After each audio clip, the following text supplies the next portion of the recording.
Good morning, Total Knee Replacement Support Group. Tony Maritato here, physical therapist.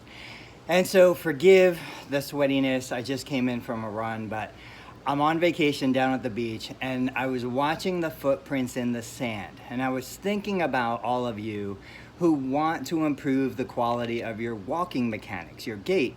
If you haven't seen my other videos, go check them out. I do a lot of walking on a balance beam because I find that it helps after a knee replacement to work on the hip and the ankle stability, control, mobility.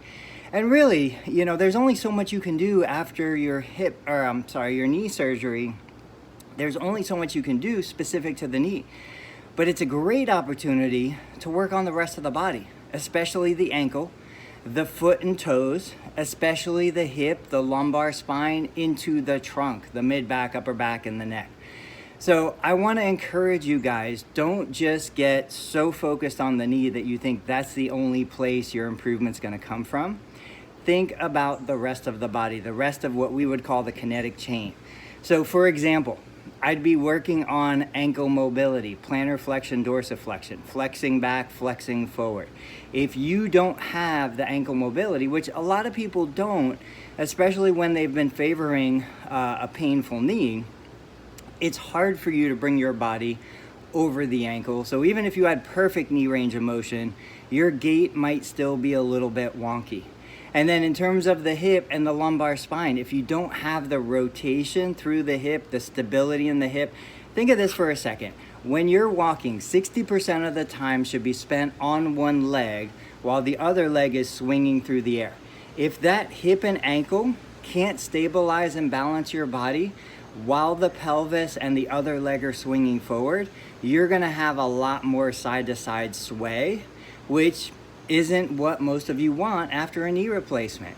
And then of course, getting into the lumbar, the thoracic, the cervical, if you don't have the trunk rotation, ambulation, walking, requires a significant amount of trunk rotation, while you need to be able to maintain your eyes, your gaze on the horizon. So if my neck is limited, if I don't have the rotation through the neck and shoulder, I'm gonna limit how much my body can twist, which is gonna limit how normally I can walk forward. This goes to kind of the fact that I always say, the human body is incredibly complex.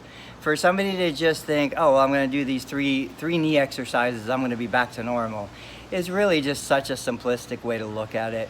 The body is just far too complex, far too many redundancies, far too many relationships between parts. So look, take this time. I know it's frustrating. I know you got the knee replacement because you want to get back there, you want to do stuff, you want to hike, and you want to play with the kids and do all those things. But take this time to work on the whole body, the foot, the ankle, the hip, the lumbar, the thoracic, the cervical, shoulders, everything. Elbow, think about your elbow swing, your wrist, your fingers, when you're walking normally. All of this comes into play. Guys, I hope this was helpful. I look forward to getting back in the clinic so I can keep bringing you guys some great content. But do me a favor, please help me grow this channel. Like the video, subscribe to the channel, and if you get an opportunity, share this video with anybody else who you think might benefit from this information.